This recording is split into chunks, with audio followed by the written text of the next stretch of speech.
All right, first up, we have the invocation, then the Pledge of Allegiance, led by Bonnie Wright, if you could. And then first the invocation, led by Mary Risedale of the Hemet Sentinel Interfaith Council. Hi, thank you. This is a prayer written by Abdul Baha, by the Baha'i Faith. It's for unity. I think we need that. O my God, verily I invoke thee and supplicate before thy threshold, asking thee that all thy mercies may descend upon these souls. Specialize them for thy favor and thy truth. O Lord, unite and bind together their hearts. Join in accord all their souls, and exhilarate their spirits through the signs of thy sanctity and thy oneness. O Lord, make these faces radiant through the light of thy oneness. Strengthen the loins of thy servants in the service of thy kingdom. O Lord, thou possessor of infinite mercy, O Lord of forgiveness and pardon, forgive our sins, pardon our shortcomings, and cause us to turn to the kingdom of thy clemency. Invoking the kingdom of might and power, humble at thy shrine, and submissive before the glory of thine evidences. O Lord God, make us as waves of the sea, as flowers of the garden, united, agreed through the bounties of thy love. O Lord, dilate the breasts through the signs of thy oneness, and make all mankind as stars shining from the same height of glory, as perfect fruits growing upon thy tree of life. Verily thou art the Almighty, the self-subsistent, the giver, the forgiving, the pardoner, the omniscient, the one creator. Thank you. Please join me in pledging allegiance to our flag. I pledge allegiance to the flag of the United States of America and to the republic for which it stands, one nation, under God, indivisible, with liberty and justice for all. Thank you. You may be seated.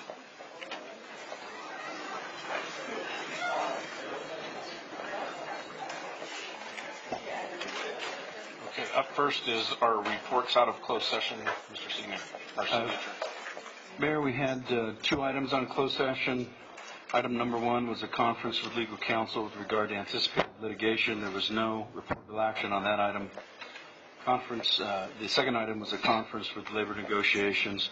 It received a briefing from their lead labor negotiator, the city manager, Alan Parker. There was no other reportable action of that item at this time. That concludes my report. Thank you. Thank you. Up next, presentation, Simpson Center Memorial Center operation. Mr. Dean Witter. How are you, sir? Wonderful, Mayor. Thank you very much for this opportunity.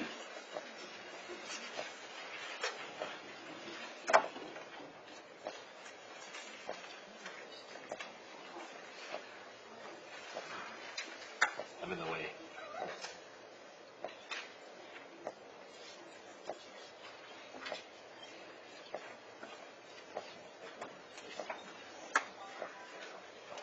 Thank you, Justin. Honorable Mayor, council members, and staff, thank you very much for this opportunity. It's a great pleasure for me to be here today and do kind of a year-end report on our Simpson Center operation. I'd like to start with this slide because this is essentially what I'm most proud of, and it's a partnership between the city of Hemet and Valleywide Recreation.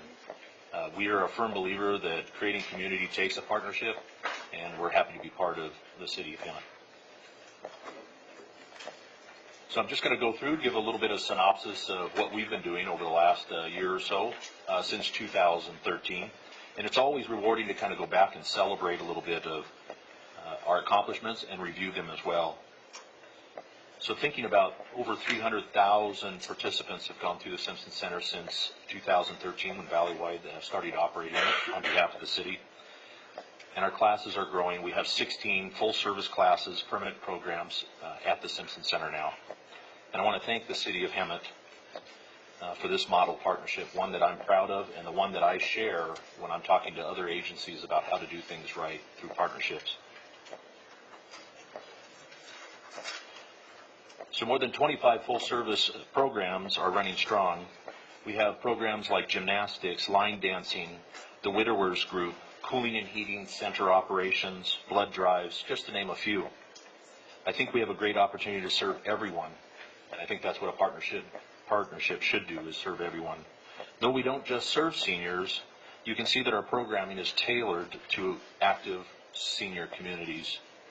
As you've heard me say before, is that in our school system with our youth programs, we serve about 40% of school-age kids through valley-wide programs.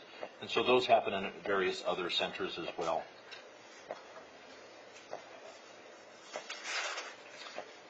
Countless special events happen all year round at the Simpson Center. The City of Hemet always takes priority for use of the center. Our friendly staff is here to serve you. If the City of Hemet ever needs the facility, it's always there for you. It will be prepped, clean, and just how you would expect it. We host events such as Planning Commission, Caltrans information meetings, crime care lunches, health fairs, Old Olympics, travels and trips and various rentals. The Simpson Center Auditorium is a wonderful feature in the community serving the City of Hemet. You may remember this, about 5 years ago, we expanded outside of the Simpson Center at Gibble Park for an Easter event. This year, we estimated about 500 children were there for the Easter egg hunt, and there were 10,000 eggs at Gibble Park for this event. It didn't take long to clean them up, by the way. But other events include fundraisers for the Assistance League, Bird Society, Quilters, and Heritage Society. Performances such as the River Springs School shows, school dances, and a planned variety show in August. The Simpson Center provides a clean and comfortable place for the Hemet Jeep Club, the Kids Summer Lunch Program, the Kids Enrichment Program, just to name a few. Though because the programming rentals are kind of a side portion of it, the programming usually uses the facility to 90% capacity. We do offer the venue, the auditorium venue for rentals for wedding receptions, birthday parties, graduations, and more. With an auditorium, kitchen classrooms, and the large open rooms in the senior wing, we're able to keep the center busy, which is the valley-wide way of keeping a positive activity and recreation base in an atmosphere that creates a sense of safety and movement. And so we want to make sure that our patrons feel safe when they're in our facilities. So this is just a snapshot of where we've been, and I like to finish with this slide because it really reflects what we've been able to accomplish since we started. When programs build, they build momentum, and now we're seeing over 6,000 participants a month through the Simpson Center.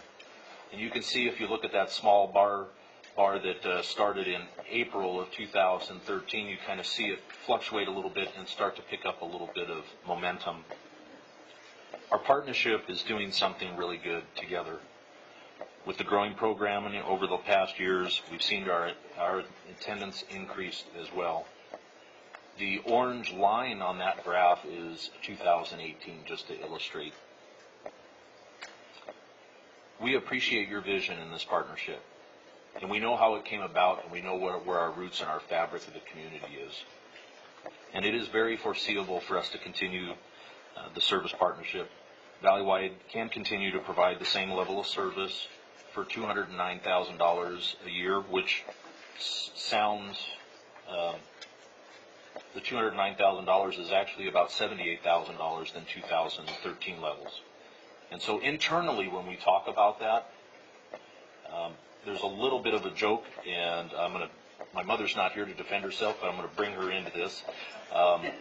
My mother was very strict in regards to going inside and outside of the house during the summertime, or if you open the refrigerator, make sure you know what you're looking for and get it out and close the door, because we don't want to waste energy. I believe that Valleywide has that philosophy. Our philosophy is we want to get the most that we can out of every penny so that it goes to the community and the community programs. So I want to thank you for your support now and in the future, and I'm here to answer any questions as we close the report. Thank you very much. Thank you. I want to say this to you, Dean, is that I know this partnership started way before I was on council, and I hope it continues way into the future, because you and Valleywide bring an asset to the city that, on a very limited budget that the city has, you fill that void, and I think that you guys are doing an awesome job to provide things for seniors and all, from kids all the way to seniors, to be able to do in this valley. So I think it's awesome. So Thank you, Mayor. keep it up. Any questions for? Since this started on my watch, I think you are doing a good job. And just wanted to say that each year the Heritage Foundation, which is the museum in the depot, has what they refer to as either a Pioneer Picnic or Heritage Foundation Picnic on Memorial Day. And since forever, I think it started in Weston Park way back when, and as everybody aged, it had to move indoors so that there was a level surface for people to walk on. And you were gracious enough that we had it at the big facility on Esplanade. This year, however, we were at the Simpson Center, and there was some angst, I will tell you, with people going, oh, it's not big enough, what are we going to do? Too much confusion, nobody will, everybody's used to going up to the other Valleywide facility. But interestingly enough, everybody found it. Some new folks found it. And the smaller scale room forced closer proximity and was really appreciated by everyone that was in attendance. And the comment was, let's have it here forever because it makes us all get closer together and we can visit more and we can enjoy each other's company. So if that idea came from you, fantastic. It worked. In collaboration again between that organization and Valleywide, and it really was. It was a great gathering of the old people in the community. There was a few kids there too, and a few teenagers. So we're grabbing the second and third and fourth generations of people. So thank you for that. I think you do a great job. Thank you very much. And I will pass all your great comments along to our staff who work very hard to make sure that there are stories like that. So thank you very much. Before you go, are there any other questions or comments? Well, I don't have the long story that she had. But we have really appreciated this partnership for a number of reasons. That center takes care of the things that we couldn't provide at that time. And you've expanded on it, and it's been a real asset to continue to have in the city. So thank you for everything that you do. Thank you, Councilwoman. It has exceeded our expectations as well. It's great. And I just wanted to say, I really appreciate the wide diversity of activities and age groups and things that you have in there.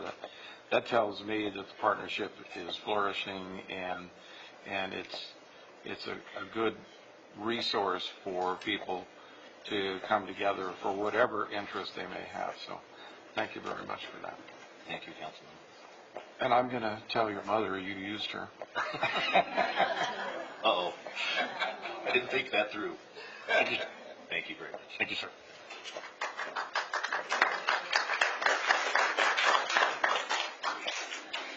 Up next, we have another presentation overview of the Hemet investment strategies and procedures. City Treasurer Altman.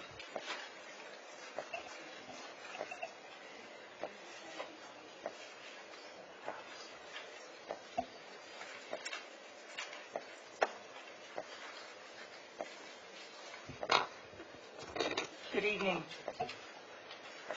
I've been asked to give the council an overview of our investment strategies and procedures.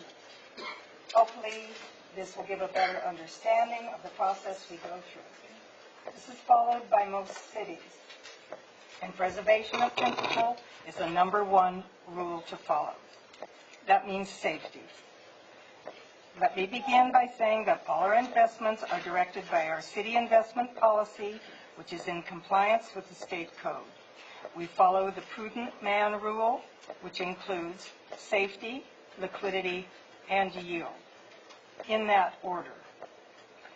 All of our investments that require insurance, FDIC, or collateralization are fully insured as per the state and city code.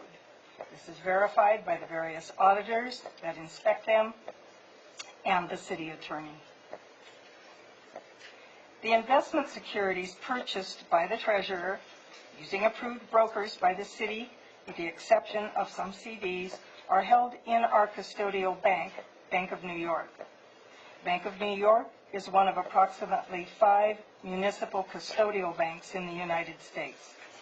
When an investment is made, money is held in our account, similar to a permanent escrow account, until the securities are received on the settlement date. The custodial bank is a third-party holder of our securities as required by law. All interest payments go to Bank of New York and are wired same day to our money market account. If an investment matures, they send the interest and keep the principal for another investment as per our instructions. All our investments are buy and hold, and this is very important. We do not churn the portfolio. This can result in penalties and loss of principal. It is frowned upon by auditors and reflects a poor image of the city. This is something we don't need. We do not chase yield. We do not pay brokerage fees. Brokers get paid on their end. The 2 money market accounts are within our general checking account. All monies coming in include all state, county, highway users, interest, property taxes, sales tax, and the myriad other tax monies we receive. All payments, payroll, accounts payable, etc., are moved into checking and sent out. We maintain a balance that ensures we have sufficient liquidity to meet estimated day-to-day expenses and offset our bank charges. Money from our local agency investment fund, LAIF, can be transferred to checking if additional monies are needed. This sometimes occurs at the end of the calendar year, before we begin receiving property taxes around January and May. The portfolio is timed to provide a steady and consistent return. Investments are laddered in time to perform on a regular basis, taking into consideration expected inflow and outflow of money. All these combined accounts are part of our investment pool. Monthly reports are generated when all close-of-month accounts are reconciled. If the information is not in by the 3rd week in time for the council meeting on the 4th Tuesday, it won't be on the agenda until the reconciliation is complete. This always occurs at the end of the fiscal year, June 30th. It takes several months to close the books, and reports will run 2 to 3 months behind. Also, council meetings are occasionally postponed, as in our last meeting, or are dark around the holidays. All monthly reports have been approved. None are missing. All are filed with the city clerk. They are a monthly report, not necessarily given monthly, and all can be found on the city website in the agendas that contain them. Our investment policy contains percentages as a maximum amount any one category may have. These are maintained so as not to be too heavily invested in any one category, and creates a diversified portfolio that promotes safety and liquidity. I have attached a chart that shows our percentages, and I have added the max percent on the side. To sum this up, we buy and hold and maintain a safe, laddered investment portfolio that provides regular income and preservation of principal. I hope this helps your understanding of our investment portfolio and how it is managed. Please ask any questions you might have. Thank you, Judith. One thing I would like to point out now that, since we're talking about this, is that I think that the position of the city treasurer is absolutely crucial to any city. I foresee a vision of a city treasurer, however, being more of a chairperson to a finance committee that is run by, that has several staff members, maybe a couple members of the council that can be part of it. That way, it provides better transparency for the citizens of the city to make sure that there's a full understanding and transparency of the money, how it's invested, and that it's managed properly. And I'm not saying that you're mismanaging anything. Yeah. I'm just making a statement that I foresee the position of treasurer as a chairperson of a finance committee. They've talked about an oversight committee for years and years and years, but But nobody's ever done no, it. nobody's ever. I'm sure there's going to be a Done it. report later from our finance ad hoc committee, so we'll get that toward the end. But are there any questions or comments to Judith? Mayor, if I could just make a clarification. My office doesn't verify whether investments require or have FDIC insurance collateralization. I can verify that we do follow the prudent man rule, safety and liquidity and yield, because that's what state law requires. What I meant by that was that you have stated that our policy is within state code. Okay, Any other comments or questions for Judith? Thank you. thank you. Okay, that concludes our presentations. Up next, council business, the consent calendar, normally general in nature and take the action of one vote. Sir, are there any items from the public that want to be pulled? Any from council? I'd like to pull item 10. 10? You beat each of them. Okay, so 10. Any others? Seeing none, can I get a vote for all of the other consent items excluding item 10? So moved. Second. Please vote. And you knew what I meant. All right. The rest of the items pass. Item number 10.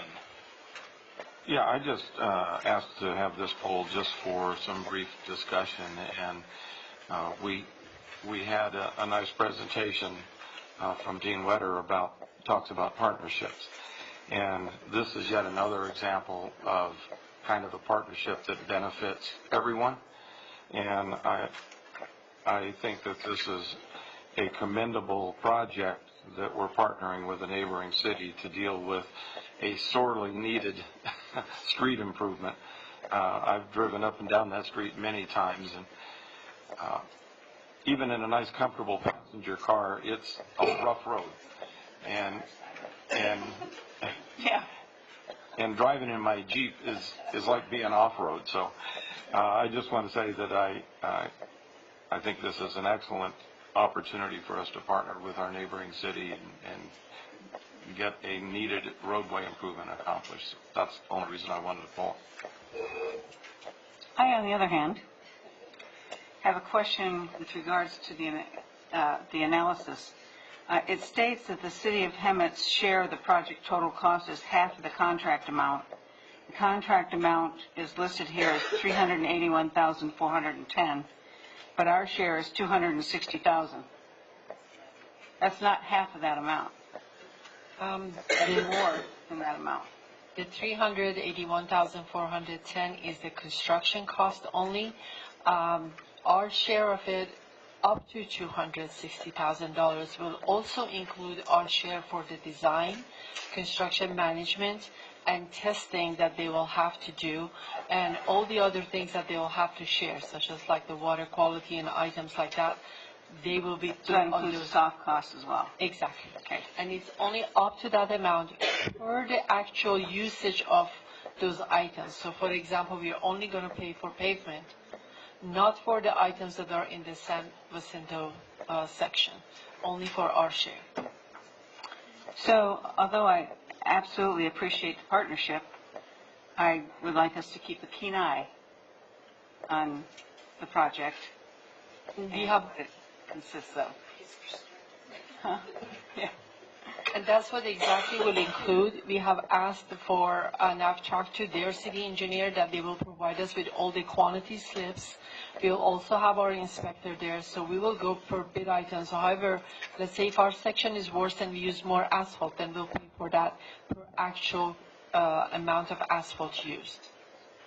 So, our side of the road isn't really as bad as the other side.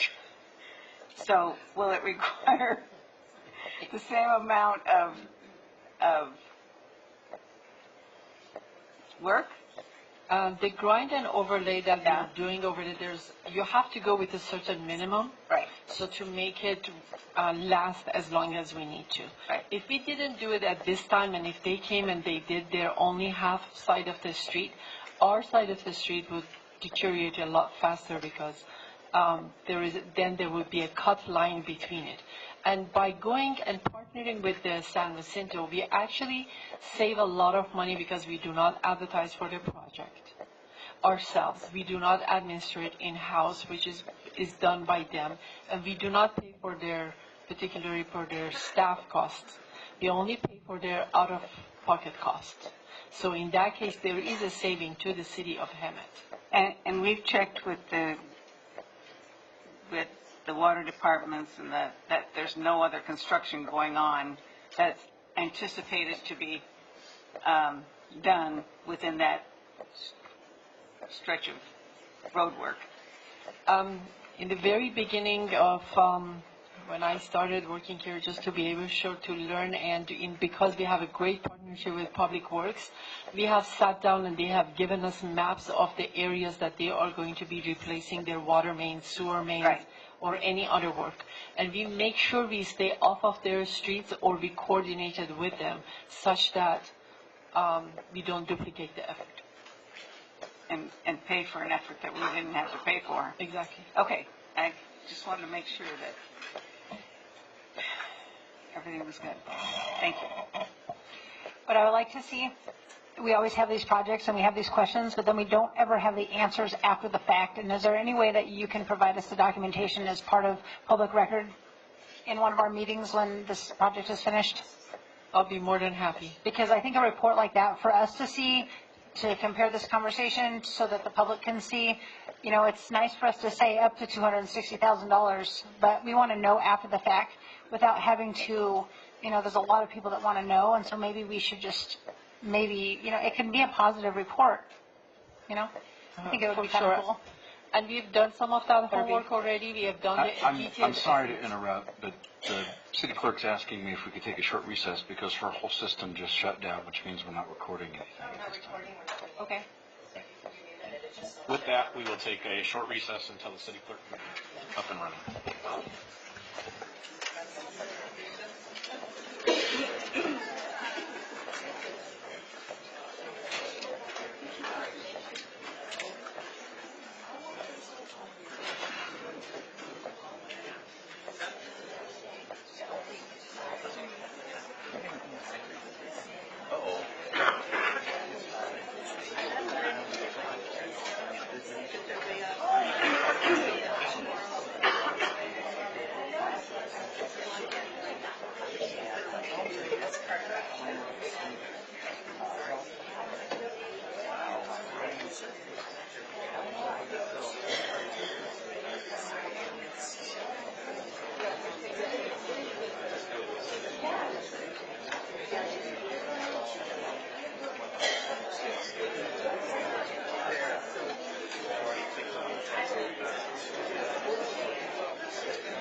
Okay, so we're back up and running.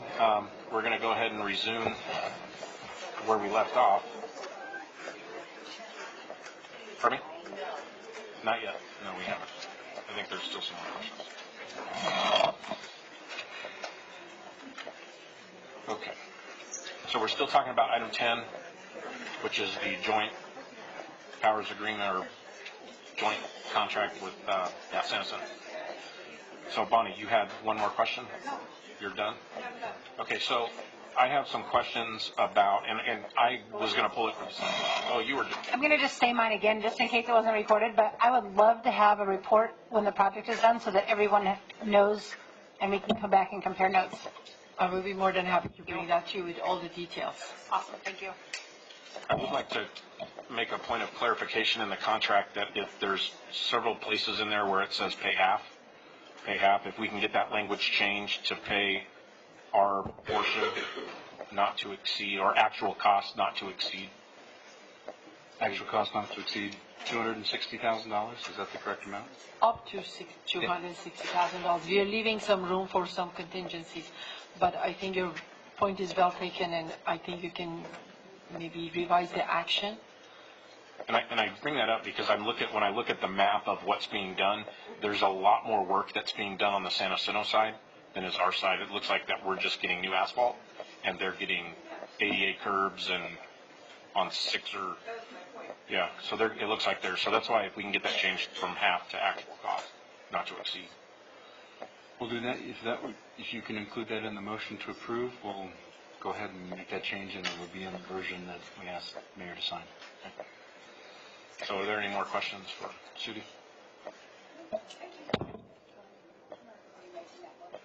Okay, I will make that motion that I move to approve the contract with the City of San Jacinto for the repairs of Esplanade for our actual cost not to exceed the $260,000. Great. Second. Vote.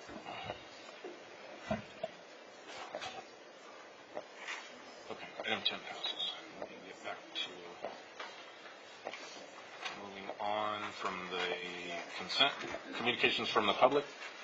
These are communications that are on items not on the agenda. Sarah, do you have people to comment? I do. You have Marie McDonald, and she will be followed by Sue Savage, and Sue will have 12 minutes.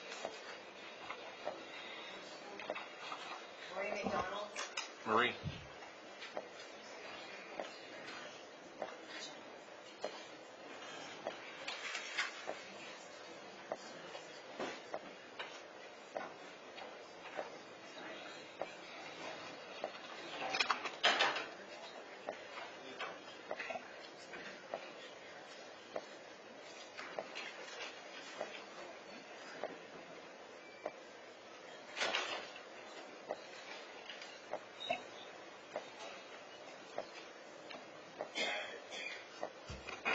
Good evening.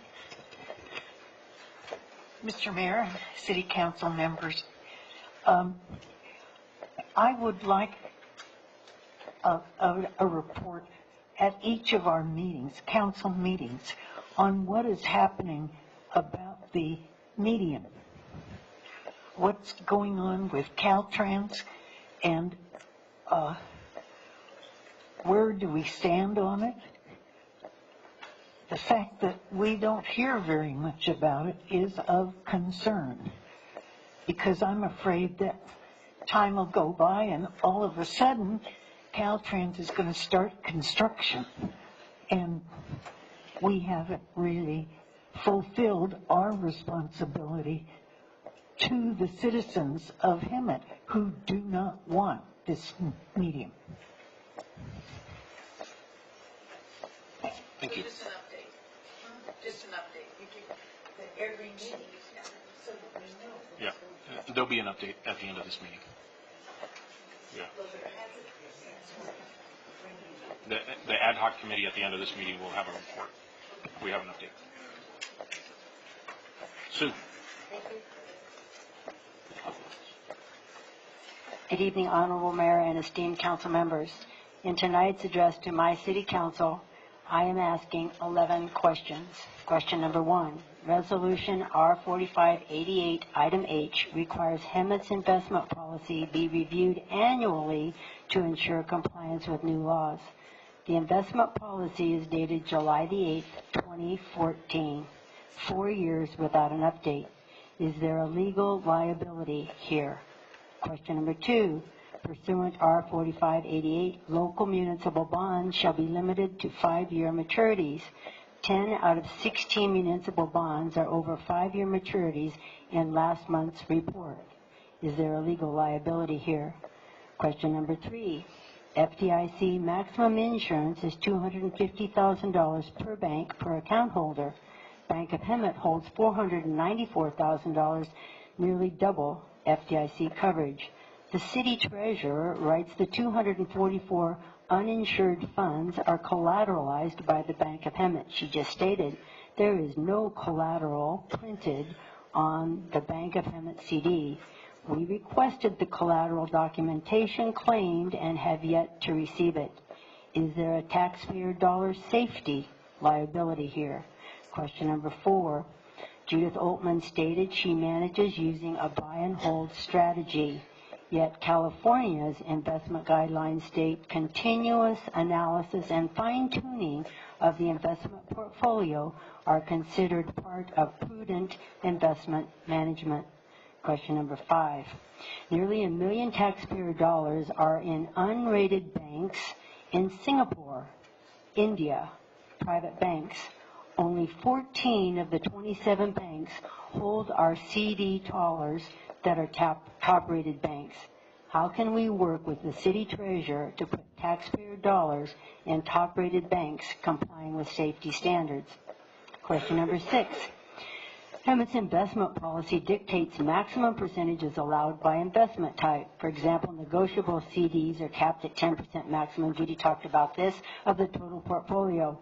Yet, nearly 11% of the portfolio is in negotiable CDs. How can we work with the city treasurer to bring negotiable CDs into compliance with Hemet's investment policy? Question 7. As stated, the maximum percentage allowed for negotiable CDs is 10% on page 7. Yet, page 5 states 50% of the portfolio is allowed. So which one is correct? Correct, that is, according to the state of California. Is there a legal liability here? Question number 8.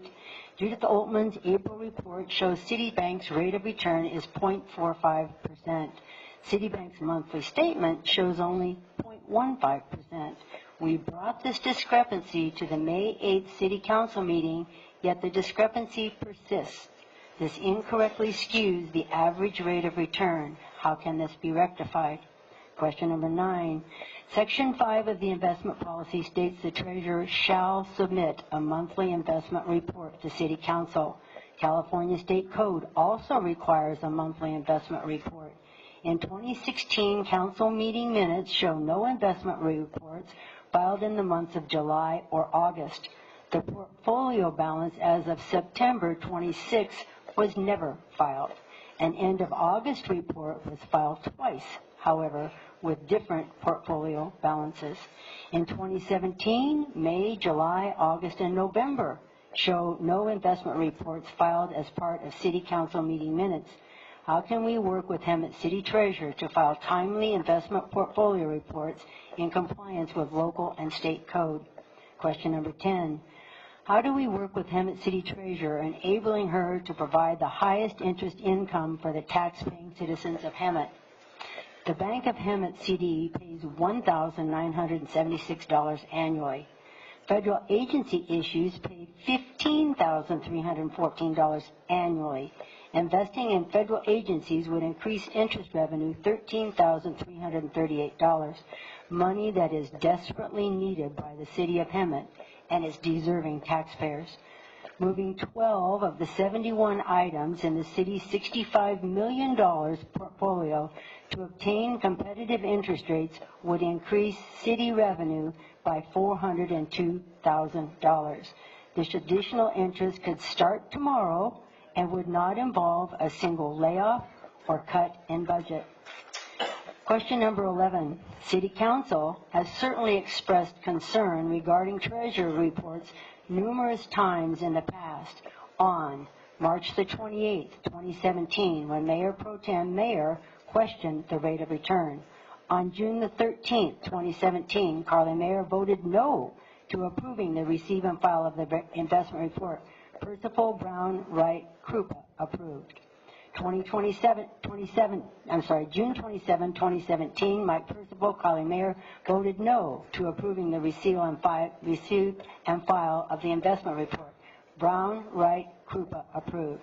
On July the 11th, Judith Oltman gave a work study on the city investments, and the ad hoc investment committee was formed by City Council to review the investment policy. September the 26th, 2017, Carly voted no to approving the receive and file of the investment report. Percival Brown Wright Krupa approved. March 13th, 2018, this investment policy was presented to Council for approval. City Attorney was asked to review the policy for any updates from the state. The review was shelved. The city is sliding ever closer to the brink of bankruptcy. Per these minutes I've just read you, obviously the City Council is concerned. I thank you for that. Question 12. The state auditor wrote Hemet would go bankrupt this year. A citizen asked me, how can Hemet be going broke when you keep saying there's $65 million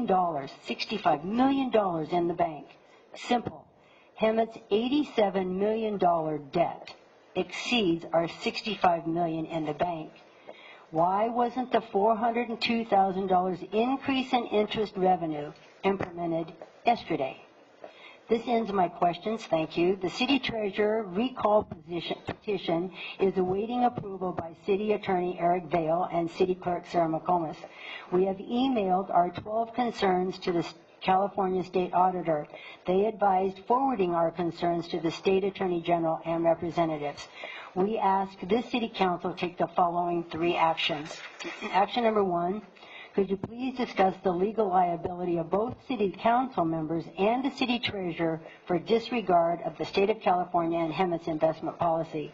Action number 2, could you direct Judith Altman or Lorena Roca to remove the CD from the Bank of Hemet, providing Hemet taxpayers with safety and yield on their portfolio dollars and complying with State of California and Hemet's investment policy? Action number 3, direct Hemet's investment portfolio be restructured to provide the highest interest rate possible, allowing an increase in revenue. In summary, thank God, right? In summary, we request a position on the ad hoc investment policy for the city. Councilwoman Linda Krupa has explained why this is not going to happen. We thank Ms. Krupa for the 1.5 hours she spent with us yesterday. We believe Ms. Krupa has something more wonderful than the ad hoc in mind and look forward to that presentation.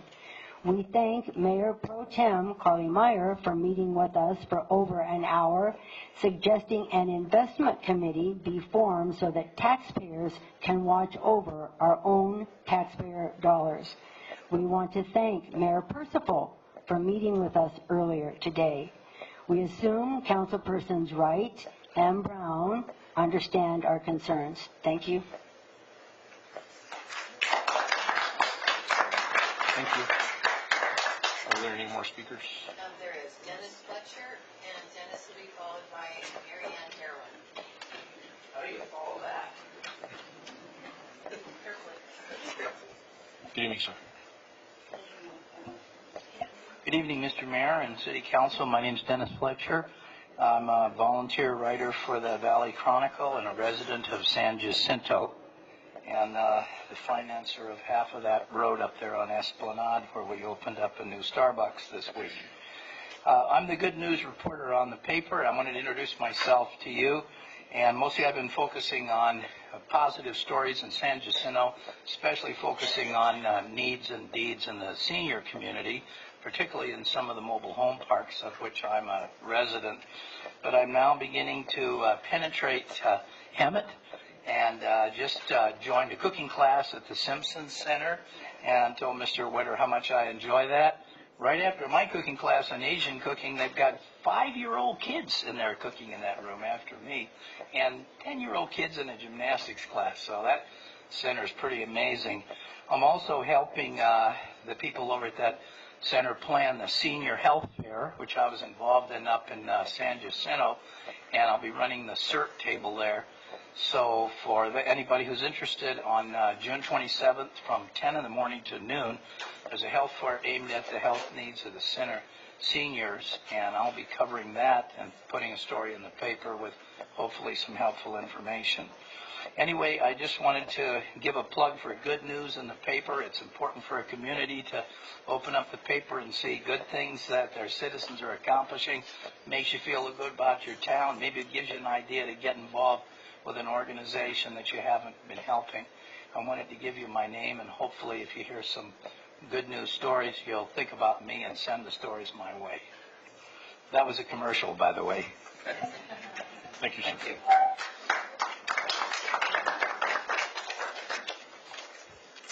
Good evening, Council. So I was asked to actually say something. I wasn't going to speak tonight, but if we could, I did go to a San Jacinto City Council meeting a while ago, and I know I spoke on this earlier about how when they were talking about if they were doing any work on their roads or anything that they were doing, the gentleman in the water department actually put up a really nice presentation, and what it had on it was all the costs, all the nuts and bolts, how much labor was going to cost, how much, all the pipes were going to cost, and they had it all down, and then they had a nice total at the end. And what that made me feel is that then we know where our money is going. So instead of all of this amending, and I need so much money, and we really don't know how much the cost is, I was really impressed that he actually had it all broken down, what everything was going to cost, how much they were going to use. I know there's a difference between,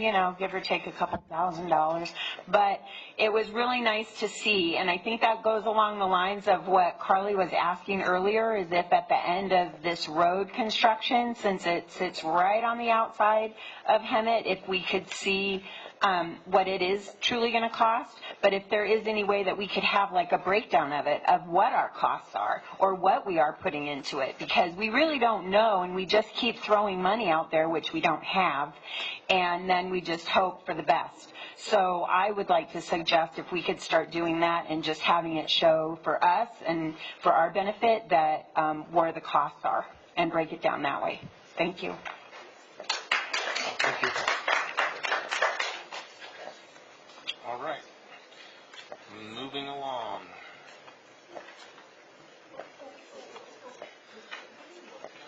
Up next, item 15, community choice aggregation, Rick Bishop and Barbara Spoonhour. Or none of the above. Hi, I'm neither of them. They didn't put your name in here, so. Yes, I know. Good evening, Honorable Mayor and Hemet Council members. My name is Tyler Masters. I'm Program Manager at the Western Riverside Council of Governments, WRCOG, and I'm here to provide a presentation on the Community Choice Aggregation Program and a summary overview. I know Barbara and Rick have been at past council meetings, so hopefully this will be an informative follow-up to those presentations.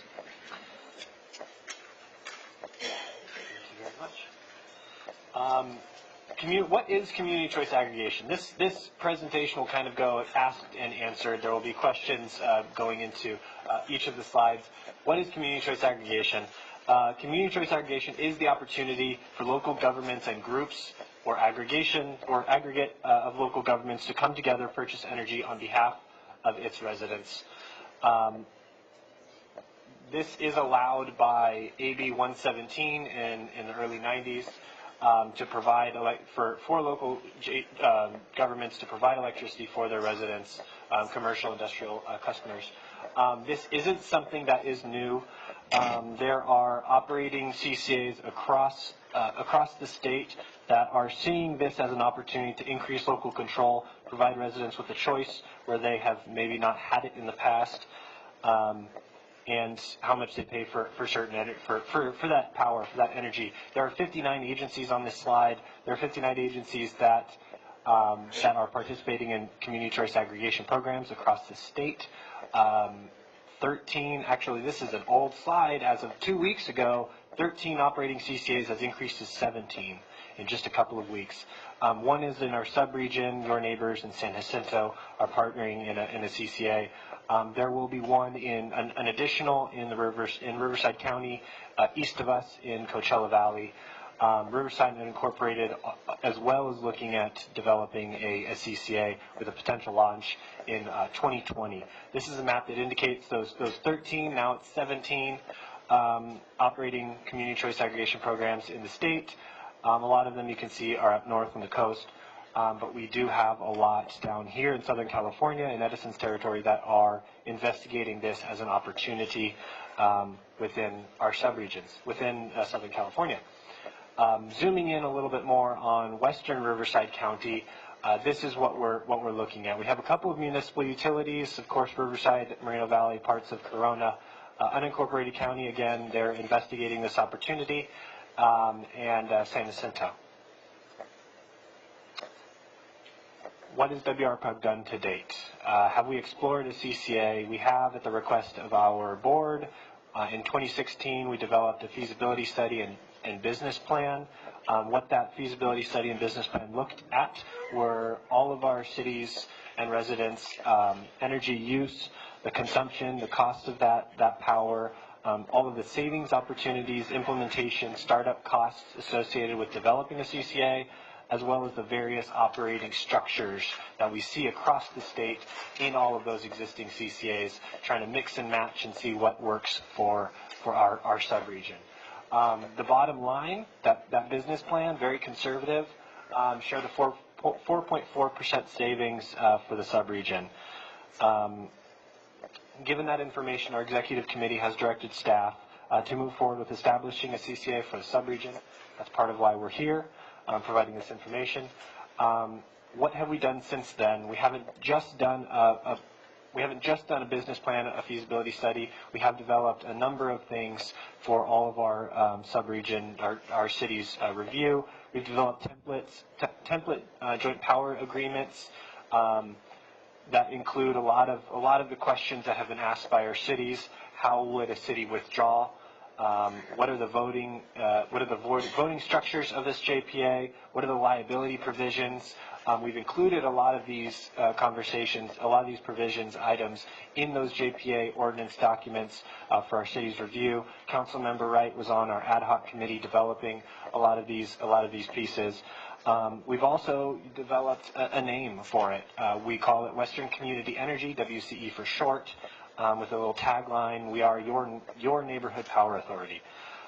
We've developed a lot of frequently asked questions that we can provide, that we have provided to each of our cities, and we can share with the residents, as well as providing a number of updates like this one. So we have, the website is up and running if you go to westerncommunityenergy.com.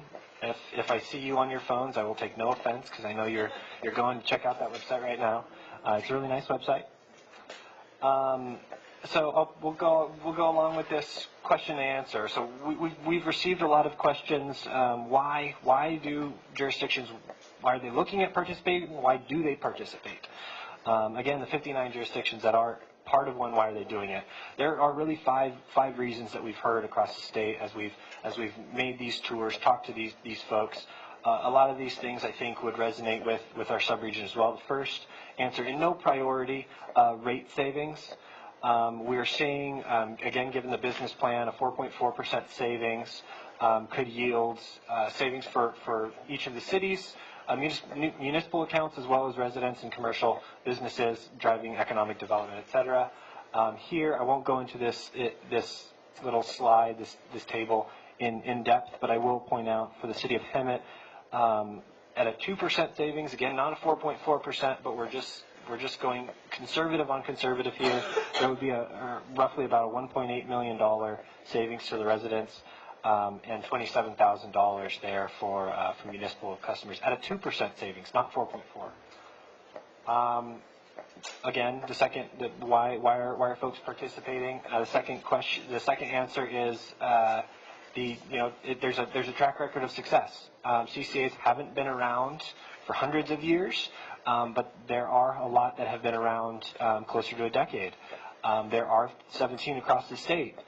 There have been none that have failed. There have been no cities that have opted out of CCAs to date. Each of them has achieved the objectives that they have set out to achieve, whether it is savings, whether it is local control, whether it is developing local power, etc. A lot of those have met the objectives that they have set. All of them have, I should say. It also provides choices for the community where perhaps there weren't any prior. Once a city joins a CCA, the constituents, all of the residents, kind of take it from there. They'll have that choice of the power that is coming into their business, coming into their residence. Local control and local input on rate settings is something that we've heard is of interest across the state.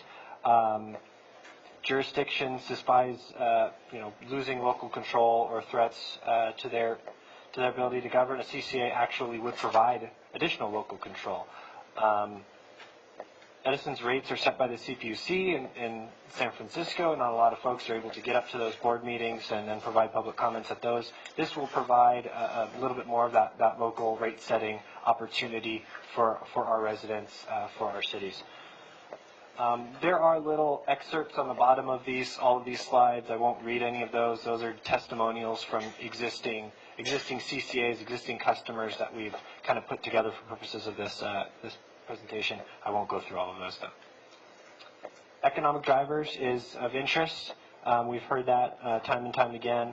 CCAs are good for the economy. We're seeing that. The top priority for our jurisdiction, WRCOG had a visioning session of our executive committee a couple of years ago. There were a lot of priorities that were set. The common